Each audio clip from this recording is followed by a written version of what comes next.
पैसा पैसा पैसा पैसा पैसा, हर हाल में चाहिए पैसा यार, कुछ भी कर लो जिंदगी में पैसा चाहिए होता है, उसी के बारे में बात करेंगे। वेलकम बैक टू लर्न करो क्लास 9 to 12। देखो ध्यान से सुनो, इकोनॉमिक्स में हमने चैप्टर 1 कंप्लीट कर लिया। इकोनॉमिक्स के नोट्स आपके पास आ गए हैं। नहीं देखी वीडियोस तो ये दोनों वीडियोस जरूर देखो। इसमें हमारा लास्ट टॉपिक भी कवर हो गया है, आपके national income and related aggregates के नोट्स भी आपको मिल गए हैं। आज हम क्या करने वाले हैं, मनी एंड बैंकिंग स्टार्ट करने वाले हैं। और बताऊं गुड न्यूज क्या है, 3 लेक्चर में खत्म। 3 लेक्चर में ये टॉपिक जितना भी मनी एंड बैंकिंग है, हम 3 क्लासेस मतलब 3 वीडियो लेसन्स में हार्डली 10 to 15 मिनट्स के लेसन्स होंगे, खत्म कर देंगे। देखो यार बहुत इंपॉर्टेंट चैप्टर है, ऑलमोस्ट 6 मार्क्स का आएगा। 6 में से 6 हमें लाने हैं। इसके 4 क्वेश्चन है इस चैप्टर में। हम अभी तक क्वेश्चन वाइज करते आ रहे हैं क्योंकि यार हमें समझना है, अगर कोई चैप्टर कम मार्क्स का है तो हमें उसमें कम टाइम स्पेंड करना है, ज्यादा मार्क्स का है तो ज्यादा टाइम स्पेंड करना है, ज्यादा नोट्स पढ़ने हैं। इसमें 4 मोस्ट इंपॉर्टेंट क्वेश्चंस हैं। स्टार्ट करते हैं मनी चैप्टर, राइट। देखो यार सबसे पहले मैं बात करता हूं कि मनी की ओरिजिन क्या है, मनी का जन्म हुआ ही क्यों। कभी सोचा होगा कि यार note, currency, coins, credit card, debit card, Paytm, free charge, इन सब का यार बेस क्या है, जन्म कैसे हुआ इन सब का, उसके बारे में थोड़ी बात कर लेते हैं, राइट। देखो सबसे पहले हमारी दुनिया में, इस पूरी दुनिया में चलता था बार्टर सिस्टम। तो मनी समझने से पहले हम पहले समझते हैं बार्टर एक्सचेंज सिस्टम क्या है। देखो यार हमारा जो जन्म हुआ था मनी का, वो हुआ था क्योंकि हमारा बार्टर सिस्टम वर्क नहीं कर रहा था। तो मेरा आपसे क्वेश्चन सबसे पहला यही है, इज बार्टर सिस्टम गुड और बैड। बार्टर सिस्टम की डेफिनेशन हम पढ़ेंगे अभी ये समझो, इस पिक्चर को विजुअलाइज करो और समझो कि प्रॉब्लम क्या क्या आ सकती है। मैं एक प्रोड्यूसर हूं, मैंने प्रोड्यूस करी गुड्स एंड सर्विसेज, मेरे गुड का नाम है वाटर बॉटल, ठीक है। किसी और आदमी ने वाटर बॉटल, किसी और प्रोड्यूसर ने प्रोड्यूस करी कॉफी बीन्स, दाल किसी ने प्रोड्यूस करी, किसी ने कॉर्न्स प्रोड्यूस करे, ठीक है। अब एक बात बताओ, हमारे जमाने में तो इसकी वैल्यू 20 रुपए है, बट बार्टर सिस्टम ये नहीं कहता। बार्टर सिस्टम कहता है कि इस गुड की वैल्यू किसी गुड से एक्सचेंज करो। अगर इसके बदले तुम्हें कॉर्न्स लेने तो तुम्हें कॉर्न्स मिल जाएंगे, मनी का कोई इन्वॉल्वमेंट नहीं है। ये बॉटल हमारे जमाने में 20 रुपए की है, बट पुराने जमाने में ये बार्टर एक्सचेंज का जब जमाना था तब ये 20 रुपए की नहीं थी, तब ये किसी गुड से एक्सचेंज होती थी, तो मनी का कोई रेलेवेंसी नहीं है। या मैं कॉफी बीन्स ले सकता हूं, ये कॉफी बीन्स जो मेरे को दे रहा है उसको वाटर बॉटल मिल जाएगी। अब यार मेरे पास again micro economics, macro economics, economics जो वर्ड है वो मॉनेटरी ट्रांजैक्शंस के ऊपर है और ये बात करता है कि हम डिसीजंस कैसे लें। देखो अब मैं कंफ्यूज हो गया कि यार मैं इन तीनों में से कौन से गुड के पास जाऊं, किसके पास मेरी ज्यादा नीड है। ऐसा भी हो सकता है जो कॉर्न्स प्रोड्यूस कर रहा है वो मेरा फ्रेंड है और मेरे को कहे यार नहीं यार मेरे को बॉटल की ज्यादा नीड है भाई, मेरे से कॉर्न्स ले ले, पर मेरे को जरूरत है इसकी। तो मैं किन चॉइसेस के साथ जाऊंगा वो डिपेंड करता है, राइट।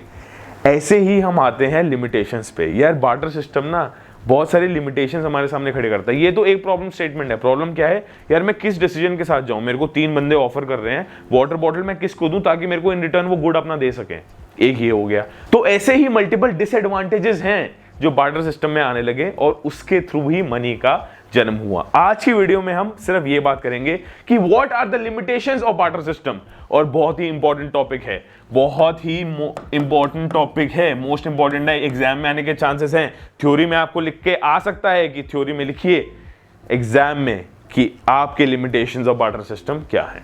परफेक्ट, स्टार्ट करते हैं।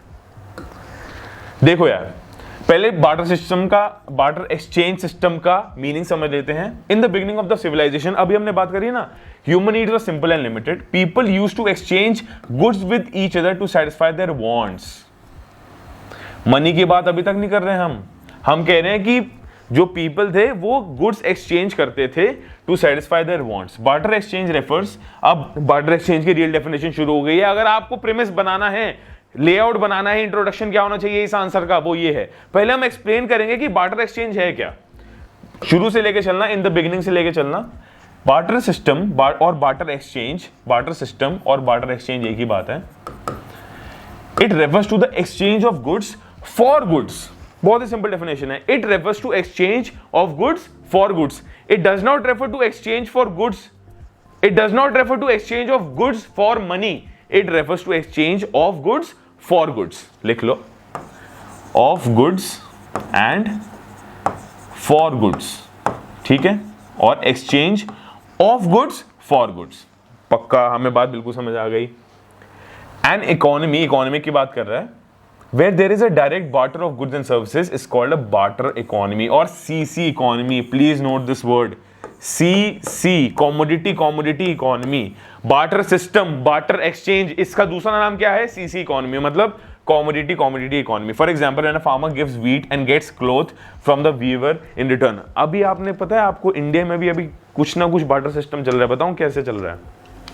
हम देखते हैं, हमें बर्तन बेचने आता है, कोई आता है ना, बाहर लेडीज आती हैं बर्तन बेचने, वो क्या लेके जाती हैं? कपड़े लेके जाती हैं।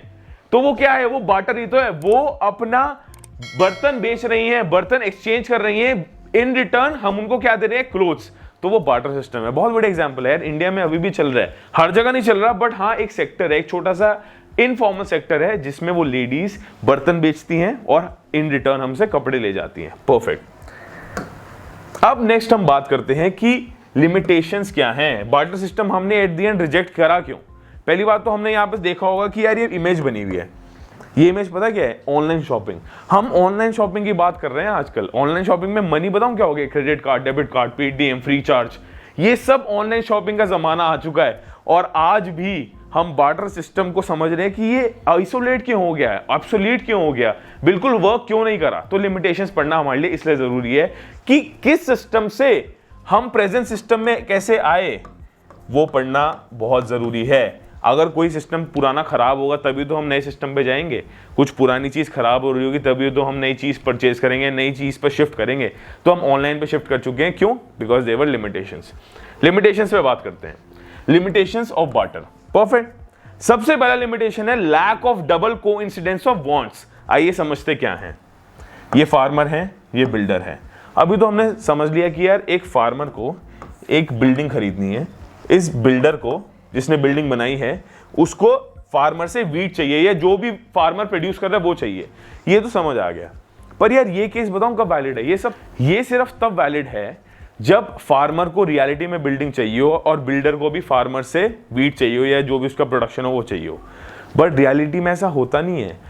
जरूरी नहीं है कि फार्मर को बिल्डिंग तो चाहिए, बट बिल्डर जो है हमारा उसको फार्मर का प्रोड्यूस चाहिए। क्या पता बिल्डर को चाहिए शूज और वो शूज प्रोड्यूस कर ही नहीं रहा farmer.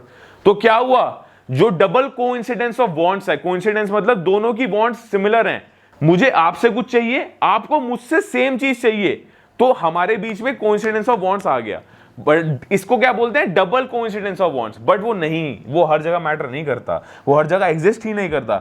The requirement for a double coincidence of wants makes barter an inefficient means of exchange. जरूरी नहीं है यार मेरे को आपका गुड चाहिए तो आपको मेरा गुड चाहिए ही चाहिए, तो वो बार्टर बिठाना बहुत मुश्किल हो जाता है, specially in a world like this where everything is so diverse and so big. बहुत मुश्किल है मेरे लिए ऐसे इंसान ढूंढना जिनको एग्जैक्टली वो ही चाहिए जो मुझे उनसे चाहिए। समझ रहे हो? मुझे गुड देना पड़ेगा गुड लेने के लिए। अब मैं गुड लेने के लिए तो तैयार हूं, ठीक है सर मेरे को गुड आपका पसंद है दे दो, पर क्या वो गुड मेरा लेने के तैयार हैं? जो मैं गुड्स प्रोड्यूस कर रहा हूं वो मेरे गुड्स लेने के लिए तैयार हैं? तो वो lack of double coincidence of wants है। ठीक है, ये पहला पॉइंट हो गया। ठीक है, नेक्स्ट हम आ गए lack of common measure of value. बहुत इंपॉर्टेंट पॉइंट है। ठीक है, आज के जमाने में ये बर्गर है 50 रुपए का, आज के जमाने की बात कर रहा हूं, मनी इंट्रोड्यूस कर रहा हूं यहां पे। ये 6 की 6 फिश हैं 60 रुपीज की, ये जूते हैं बड़े सारे, ये हैं 1000 रुपीज के, ये 4 पेन्स हैं, ये हैं 30 रुपीज के। अब मुझे एक बात बताओ, ये तो हमने वैल्यू डिसाइड कर ली ना कि इतने रुपए के इतने रुपए के, बट जब बार्टर था तब क्या हो रहा था? इस बर्गर की वैल्यू इन 6 फिश के बराबर है या नहीं है, ये कौन डिसाइड करेगा? यार ये तो बहुत सब्जेक्टिव बात हो गई ना, इसका कोई हेड नहीं है डिसाइड करने वाला। फॉर एग्जांपल मैं शर्ट प्रोड्यूस करता हूं, मैंने आपको शर्ट दी एक और मैंने कहा इसके बदले मेरे को 2 बर्गर दे दे। बर्गर प्रोड्यूस करने वाला कहेगा अरे कैसे, ये किसने डिसाइड किया कि 2 burger is equal to 1 shirt? समझ रहे हो? Lack of common measure of value. मैं वैल्यू कर ही नहीं पा रहा कि किस गुड की वैल्यू कितने गुड से मैच कर रही है। क्या ये 6 फिश इन 4 पेन के बराबर है? अगर है तो किसने डिसाइड करा, अगर नहीं है तो ये कौन डिसाइड कर रहा है? तो यार एक कॉमन अथॉरिटी नहीं है कि इन सारे गुड्स की एक्सचेंज वैल्यू, कि कितने जूते लेने पे मुझे कितने बर्गर मिलेंगे, कितने बर्गर लेने पे मुझे कितने फिश देने पड़ेंगे, कितने फिश देने पे मुझे कितने पेन लेने पड़ेंगे। आप समझ रहे हो? तो ये कॉमन मेजर ऑफ वैल्यू नहीं है। और ये तो यार हम अभी 4 कॉमोडिटी की बात कर रहे हैं, हमारे दुनिया में तो इतनी सारी कॉमोडिटीज हैं। अभी ले लो ना, पेन है, ये क्लिकर है, ये मेरी शर्ट है, ये बोर्ड है, ये लाइट्स हैं, ये टीवी है, ये चेयर है, इतनी सारी आइटम्स हैं। तो यार आप समझ रहे हो, वो हमारे लिए कॉमन मेजर ऑफ वैल्यू कभी प्रोड्यूस हो ही नहीं पाया, उसके लिए मनी इंट्रोड्यूस हुआ था। ये एक लिमिटेशन है, ठीक है, राइट। आगे बात समझ, अगर ये समझ नहीं आया तो एक बार प्लीज रिवाइंड करो, देख के आओ इसको, राइट। अब नेक्स्ट हम बात करते हैं lack of standard of deferred payment. यार ये वर्ड बहुत खटखटाता है यार। डेफर्ड पेमेंट क्या है यहाँ पे? Lack of standard of deferred payment. तो सुनो, पहले डेफिनेशन सुनो। To defer payment means to make it happen in the future. आप लेते हो ना अपने किराना शॉप से, सर कॉपी में लिख लेना। क्या बोलते हो उसको? उसको बोलते हो ना, हम ये सामान लेके जा रहे हैं, आप इस सामान को कॉपी में लिख लेना। तो वो क्या है? वो डेफर ही तो करो ना पेमेंट, कि मैं पेमेंट इन फ्यूचर कर दूंगा। और हाँ, उसको भी आप पे ट्रस्ट है, वो आपके ऊपर ट्रस्ट दिखा के आपका नाम लिख देता है कॉपी में और कहता है ठीक है यार, इनका बैलेंस रह गया, ये आगे पेमेंट कर देंगे। तो वो एक ट्रस्ट फैक्टर बिल्ड हो गया, तो डेफर होगी वहां पे हमारी पेमेंट। ये बात हमें समझ आ गई। बट बार्टर सिस्टम में ऐसा नहीं है। बार्टर सिस्टम में ऐसा क्यों नहीं है, बताता हूं। सबसे पहला पॉइंट आता है सेम क्वालिटी। सेम क्वालिटी क्या है? अगर मैंने फ्यूचर में पेमेंट करी तो हो सकता है मेरे गुड की जो क्वालिटी है वो रिड्यूस हो रही हो, तो सेम क्वालिटी नहीं रहेगी ना। आप समझ रहे हो? जब सेम क्वालिटी नहीं रहेगी तो उससे क्या होगा? उसकी वैल्यू रिड्यूस होगी। ये दोनों पॉइंट आपस में इंटरलिंक्ड हैं, ध्यान से सुनो। ये दोनों पॉइंट आपस में इंटरलिंक्ड हैं। क्या बोल रहे हैं? सेम क्वालिटी नहीं रहेगी, इससे क्या होगा? वैल्यू रिड्यूस होगी। मैं डेफर पेमेंट कर ही नहीं सकता, मैं इन फ्यूचर पेमेंट कर ही नहीं सकता। फॉर एग्जांपल, मैं कुछ ऐसा प्रोडक्ट बनाता हूं या ऐसा कोई गुड बनाता हूं जिसकी वैल्यू बाय टाइम डिक्रीज होती है। अब मैं कुछ गुड खरीदने गया और मैंने कहा सर मैं आपको बाद में दे दूंगा पैसे, डेफर पेमेंट करूंगा, ठीक है, फ्यूचर में दे देना। बट मेरे उसको पता है इंसान को, यार मैं ऐसे गुड प्रोड्यूस कर रहा हूं जिससे मेरी फ्यूचर वैल्यू अब जो गुड है वो रिड्यूस हो रही है, उस पर डेप्रिसिएशन लग के उसकी वैल्यू रिड्यूस हो रही है। नॉन ड्यूरेबल गुड्स जिनको हम बोलते हैं, उनकी वैल्यू रिड्यूस होती है, बाय द टाइम उनकी वैल्यू रिड्यूस होती रहती है। तो यार वो मेरे से क्यों करेगा ऐसे एक्सचेंज? वो कहेगा नहीं सर अभी दो मेरे को, क्योंकि मेरे को पता है इसकी वैल्यू अभी ही है, कुछ टाइम बाद दोगे इसकी वैल्यू रिड्यूस हो जाएगी, इसकी क्वालिटी सेम नहीं रहेगी। आप बहुत सारे स्टोन्स देखते हो ना, उनकी क्वालिटी रिड्यूस हो जाती है, उसकी बात कर रहे हैं। और एक और पॉइंट होता है विद स्पेसिफिक कमोडिटी। आज मैंने डिसाइड कर लिया कि ठीक है, आप मेरे को अपना माल दो, आप मेरे को ब्रेड दो, मैं आपको शर्ट्स दूंगा। बट यार शर्ट्स की भी तो कई सारी वैरायटी हैं। पता लगा बात मैंने कर ली कॉटन की शर्ट की, पकड़ा दी उनको सिल्क की शर्ट, और सिल्क की शर्ट की वैल्यू कम है। तो विच स्पेसिफिक कॉमोडिटी, एक कॉमोडिटी के भी मल्टीपल वेरिएंस होते हैं, मल्टीपल वेरिएशंस होते हैं, मल्टीपल कॉमोडिटीज के डिफरेंट जॉनर्स होते हैं। एल साइज, एक्सएल साइज, ये अलग अलग साइज वाइज हो गया। सिल्क की शर्ट, कॉटन की शर्ट, कॉटन के अंदर कई सारी क्वालिटीज होती हैं। तो विच पर्टिकुलर कॉमोडिटी की हम बात कर रहे हैं और क्या वो फ्यूचर में फुलफिल हो पाएगी नहीं हो पाएगी, उसको हम बोलते हैं lack of standard of defer payment. इसलिए बार्टर एक्सचेंज में ये नहीं चलने वाला, क्योंकि क्वालिटी बहुत मैटर करती है, स्पेसिफिक कॉमोडिटी बहुत मैटर करती है, वैल्यू रिड्यूस ना हो जाए कॉमोडिटी की, वो बहुत मैटर करता है, राइट।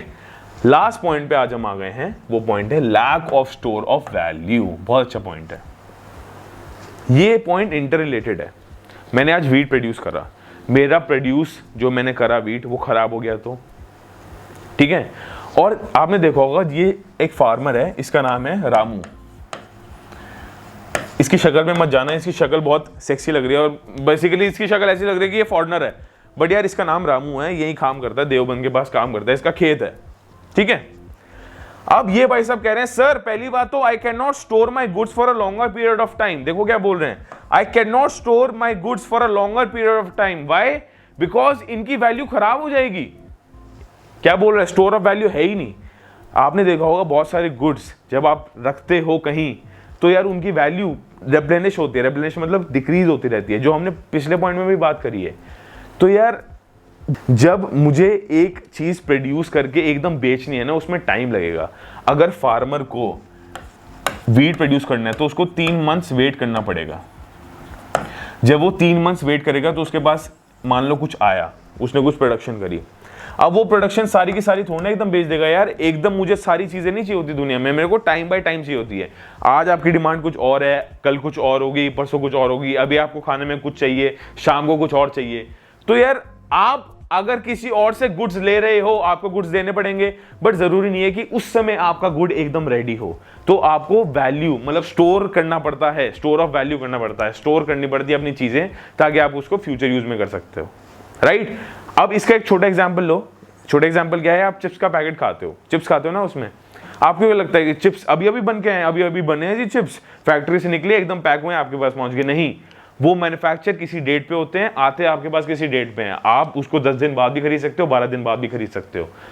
तो आप समझ रहे हो, चिप्स उन्होंने एकदम नहीं बनाए। क्यों नहीं बनाए? क्योंकि यार उसमें प्रोसेसिंग टाइम लगता है। जब चिप्स की डिमांड है तो उनको पहले बनाना पड़ता है, 3 महीने चाहिए उन चिप्स को बनाने के लिए, स्पेसिफिक पीरियड ऑफ टाइम चाहिए एक गुड को प्रोड्यूस करने के लिए। जब वो चाहिए तो यार स्टोर ऑफ वैल्यू चाहिए। और बार्टर सिस्टम में ऐसा नहीं है। अगर मैं एक फार्मर हूं और मैं चिप्स बनाता हूं और मेरे पास अभी चिप्स अवेलेबल नहीं है, तो मेरे घर तो भूखा मर जाएंगे यार सारे, क्योंकि मेरे को अभी कोई गुड चाहिए और मेरे पास कोई गुड है नहीं। मेरे को 3 महीने वेट करना पड़ेगा कोई गुड खरीदने के लिए। तो lack of store of value हम इसको बोल सकते हैं। आज के लिए हम इतना ही रख रहे हैं। लिमिटेशंस ऑफ बार्टर एक्सचेंज हो चुका है। First question is complete. बहुत इंपॉर्टेंट क्वेश्चन है। 6 by 6 मार्क्स का हम ये चैप्टर कंप्लीट करेंगे। 6 मार्क्स हमारा टारगेट है, 100 मार्क्स हमारा टारगेट है यार। मैक्रो पूरी खत्म करेंगे और इसके साथ फिर इंडियन इको भी खत्म करेंगे। Have a great one. और अगर आपको थोड़ा सा लंबा लगा लेक्चर तो आई एम रियली सॉरी, थोड़ा हम डिटेल में पढ़ रहे हैं इसको ताकि आपको समझ आए ढंग से और हम अच्छे से पढ़ते रहें आगे। Have a great one. Bye bye.